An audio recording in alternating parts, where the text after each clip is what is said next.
চলো নতুন একটা দিন, নতুন একটা সকাল আর তোমাদের জন্য নতুন একটা ভ্লগ। ব্রেকফাস্টটা দেখিয়ে তোমাদেরকে ভ্লগটা স্টার্ট করলাম। কালকের একটু সোয়াবিনের তরকারি, আলুর তরকারি আর রুটি। Good morning, welcome back to my channel. Radhe Radhe সবাইকে। আশা করি সবাই খুব ভালো আছে। ব্লগ উইথ হাংরি কুলার্সের সবাইকে স্বাগত জানাই। আমার পুজো হয়ে গেছে, সকালের ব্রেকফাস্ট হয়ে গেছে, রান্না করতে যাব এখন। বাইরে রোদের যা অবস্থা দেখেছো দেখেছো দেখেছো আমার ভিডিওটা কীরকম সাদা হয়ে গেল। রোদটা মানে জানলাটা একটু পর্দাটা সরালাম বলে সকাল থেকে জানলার পর্দাটাকে পর্যন্ত সরাই না, অর্ধেক সরিয়ে রাখি। এত পরিমাণ গরম, মানে আগের মাসে এই যে 42-43 ডিগ্রি টেম্পারেচার ছিল। আমি জানি না সেই সময় লু বইতো বলে কি গরমটা এরকম ঘাম হতো না। সেই গরমটা না একটু অন্য টাইপের গরম, আর এখন যে গরমটা রয়েছে সেটা কিন্তু অন্য টাইপের গরম। এত কষ্ট হচ্ছে বাপরে বাপ, মানে 37-38 ডিগ্রি টেম্পারেচার, বাট এত ঘাম হয় সারাদিন ধরে। মানে আমি সেই পোস্ট দেখছিলাম ফেসবুকে, মানে বলছে মানে কোনো একটা পেজ থেকে পোস্ট ছিল, এমন একটা সোমবার ঘাম মুছতে মুছতেই কেটে গেল। সত্যিই তাই, মানে কালকের কথা বলছি এটা আমি, কালকে সোমবার ছিল, আজকে তো মঙ্গলবার। কালকের পোস্টে আমি এটা দেখছিলাম, এত গরম পড়েছে। তো আমি একটুখানি ব্রেকফাস্টটা করে একটু বসে ঠান্ডা হয়ে নিচ্ছি, তারপর গিয়ে রান্নাটা করতে যাব। তো পুরো ব্লগটা তোমাদের সাথে শেয়ার করবো, আশা করি ভালো লাগবে। দেখতে থাকো। আর চ্যানেলে নতুন হলে প্লিজ সাবস্ক্রাইবটা করে নাও, বেল আইকনটা প্রেস করে নাও, চলে যাবে সব রকম তোমাদের কাছে ব্লগগুলো। চলো দেখি গিয়ে কি রান্না করতে পারি, আর পুরো দিনের ব্লগটা তো শেয়ার করবো। চলো লেটস গো। মাছ দুটোর সাইজ দেখেছো? আর মাছ দুটোকে দেখতেও কিন্তু খুব সুন্দর, রূপচাঁদ মাছ বলছিল। তো এই বড় দুটো মাছ নিয়ে এসেছিলো, আর অ্যাজ ইউজুয়াল আমার শাশুড়ি মাই কাটছিল, কারণ এগুলোতে তো আমি একেবারে একদম অকমের ঢেকি। আমি মাছ কাটতে একেবারেই পারি না, মাছ ধরতেও পারি না আমি ঠিক করে। আগের ব্লগটাতেই তোমাদেরকে বলছিলাম। বাকি এখানে কিন্তু সবজিপাতি সবই কেটে রেডি করা হয়ে গেছে। মাছের ঝোল হবে, তারপর তোমার শাক ভাজা, উচ্ছে আলু ভাজা, আর একটু আমের টক হবে। বাজার থেকে কিন্তু এখন যাই বলো না কেন, কাঁচা আমটা পাওয়াটা কিন্তু আস্তে আস্তে দুর্লভ হয়ে যাচ্ছে, কারণ কাঁচা আমের সিজনটা তো চলে যাচ্ছে। তো এখন তো সবই বেশিরভাগই পাকা আম, কাঁচা আমটাকেই এখন বেশি দাম দিয়ে কিনতে হচ্ছে। যাই হোক, তবে খাওয়ার শেষে যদি একটু আমের টক বা আমের চাটনি থাকে তাহলে কিন্তু খাওয়ার তৃপ্তিটা কিন্তু দ্বিগুণ বেড়ে যায়, যাই বলো না কেন। কারণ আমার ভীষণ ভালো লাগে আমের টক বা আমের চাটনি।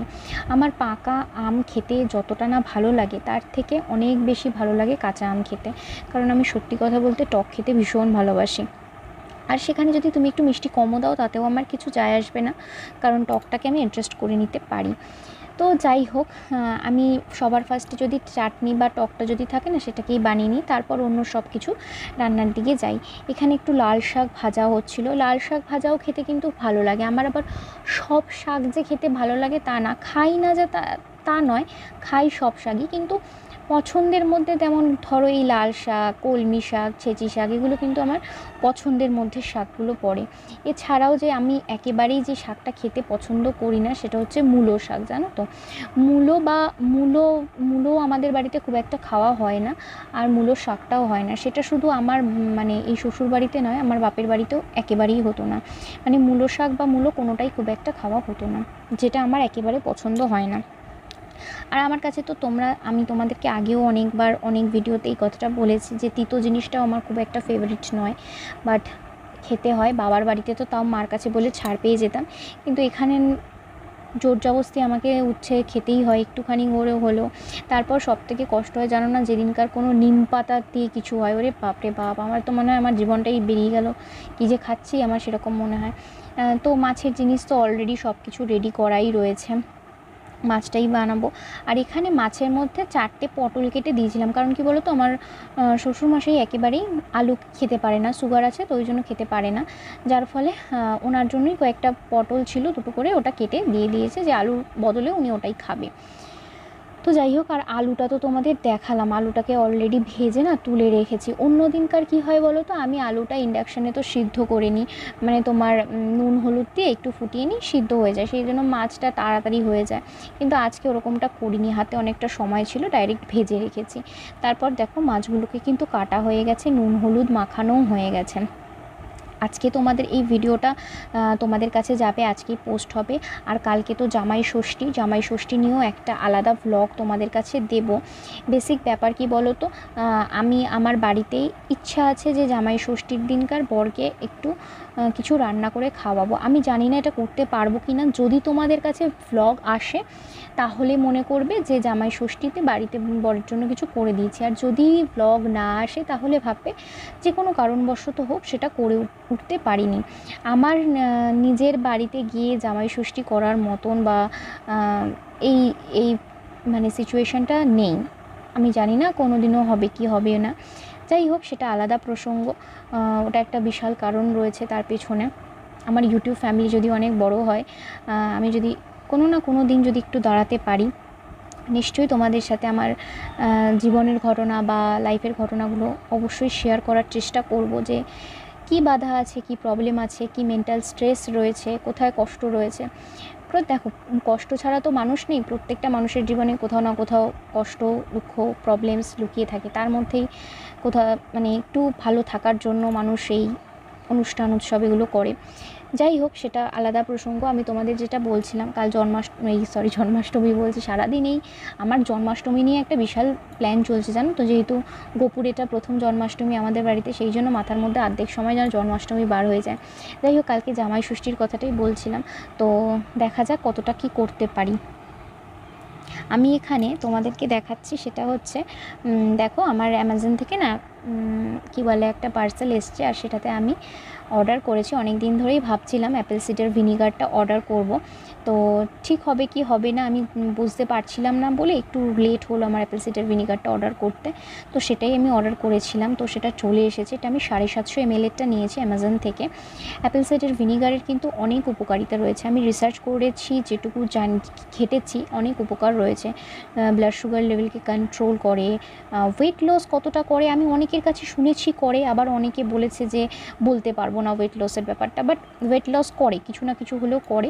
দেখা যাক এবারে আমি ধরো যদি নিজে না ইউজ করি, নিজের যদি ভালো উপকারিতা না পেই, তাহলে তোমাদের কি করে বলি বলো। যাই হোক, এখানে একটু হালকা জল গরম করে আমি কাপের মধ্যে 1 টেবিল স্পুন মিশিয়ে অ্যাপেল সিডার ভিনিগারটা প্রথম দিনকার ট্রাই করেছি, ঠিক আছে। তো আর অ্যাপেল সিডার ভিনিগারে না কার্বোহাইড্রেটের পরিমাণ, কোলেস্টেরলের পরিমাণকেও অনেকটাই কন্ট্রোল করে। স্কিন ভালো হয়, চুল ভালো হয়, এমনি শরীরের মেটাবলিজম লেভেলটাকে অনেকটা বাড়ায়। তো অনেকটাই উপকারিতা রয়েছে অ্যাপেল সিডার ভিনিগারের মধ্যে, সেটাই রিসার্চ করে আমি জানতে পেরেছি। তো আমি খেয়েছি অ্যাপেল সিডার ভিনিগারটা। কীরকম খেতে বলো তো, কেমন একটা টেস্টটা উইয়ার্ড টাইপেরই, মানে আমি যে 1 কাপ জলে গুলে খেলাম, আমার মনে হয় যে 1 কাপ জলে গুলে খাওয়ার মতন জিনিস নয় এটা, মানে মোটামুটি তোমার 1 গ্লাস জলের মধ্যে গুলে খাওয়ার মতো জিনিস। বড্ড কেমন একটা ভিনিগার, যেহেতু টকসা ভাব তো একটা থাকবেই, টক ভাব তো রয়েছে। আমার টেস্ট ওয়াইজ যে ভীষণ মধুর মিষ্টি কিছু ভালো লেগেছে, মিষ্টি তো অবশ্যই থাকবে না, বাট মানে কি বলবো, উপকার পাওয়ার জন্য খাওয়া, খেতে যে বিশাল সুস্বাদু কিছু লাগলো সেরকম নয়। বাট আমি এটা 1 কাপ জলে নয় 1 গ্লাস জলে খাবো এরপর দিন থেকে বাবা। যাই হোক, দেখো তোমাদের সাথে শেয়ার করলাম অ্যাপেল সিডার ভিনিগারের মানে কীরকম টেস্ট। যাই হোক, আর এটা দেখো একটা টিফিন বক্স নিয়ে এসেছিলো মিস্টার গাঙ্গুলি, সেটাকে আমি দেখিনি, ও নিয়ে এসে রেখে দিয়েছিল। যাই হোক, তো সেটাকেই একটু উল্টে পাল্টে খুলে খালে দেখছিলাম যে কীরকম নর্মাল টিফিন বক্স, বাট আমি না দেখে ভাবছিলাম এটাতে খুব ভালো ভাপা রান্না করা যাবে, এই মানে রাঁধুনির মাথায় চিন্তা আসে না, সেই রকমই আর কি। তো তারপর আমি এইসব মাঝখানে করতে করতে আমার রান্নাটাও অলরেডি কমপ্লিট হয়ে গিয়েছিল। তো আজকে এই দেখো আলু আর পটল কিন্তু তোমাদের বললাম না 4টে দিয়েছি, সেরকম করেই করেছি অল্প করে। বাট আজকে ঝোলের টেস্টটা কিন্তু দারুণ হয়েছিল জানো তো। আমার না আমাদের এই বাড়িতে রূপচাঁদ মাছ খেতে কিন্তু অনেকেই খুব পছন্দ করে, কিন্তু আমার ভীষণ ভালো যে লাগে সেরকম নয়। কারণ মাছের ক্ষেত্রে না আমার বড্ড বাদবিচার রয়েছে, আগেও কিন্তু খুব বাদবিচার ছিল। তো যাই হোক, বানিয়েছিলাম, মাছের ঝোলটা টেস্ট হয়েছিল, মাছটাও খেতে খারাপ নয়, ভালো খেতে। বাট আমার যেহেতু ব্যক্তিগতভাবে খুব একটা পছন্দ নয়, সেই জন্য হয়তো আমার একটু আপস অ্যান্ড ডাউনস লাগে মাঝে মাঝে। আর অ্যাপেল সিডার ভিনিগার নিয়ে তোমাদের আর একটা কথা বলি, সেটা কিন্তু দিনে তুমি 1বার বা 2বারই খেতে পারো, যাই হোক, আর সন্ধেবেলা দেখো আমরা তো আবার খাওয়া দাওয়া করে একটু রেস্ট নিয়েছিলাম, আর সন্ধেবেলা দেখো আমার মিস্টার গাঙ্গুলি না চাউমিন নিয়ে এসেছিলো, যেটা আমার খুব খুব খুব ফেভারিট। তো সেই চাউমিনটাই খাচ্ছিলাম, ভালো লাগছিলো খুব। সো চাউমিন খাওয়া হয়ে গেছে। 8:30 9টার সময় চাউমিন খেলে রাতে আর কি ডিনার করবো সেটা তো বুঝে পাচ্ছি না। যাই হোক, সারাদিনের সব কিছুই তোমাদের সাথে শেয়ার করলাম, আশা করি তোমাদের ভালো লাগলো। Do subscribe, like, share and comment. This is with blog with hungry Foodler. Stay tune. দেখা হচ্ছে নেক্সট একটা ব্লগে খুব শিগগিরই তোমাদের সাথে। ততক্ষণ ভালো থাকো, সুস্থ থাকো, সবাইকে ভালো রাখো। বাই।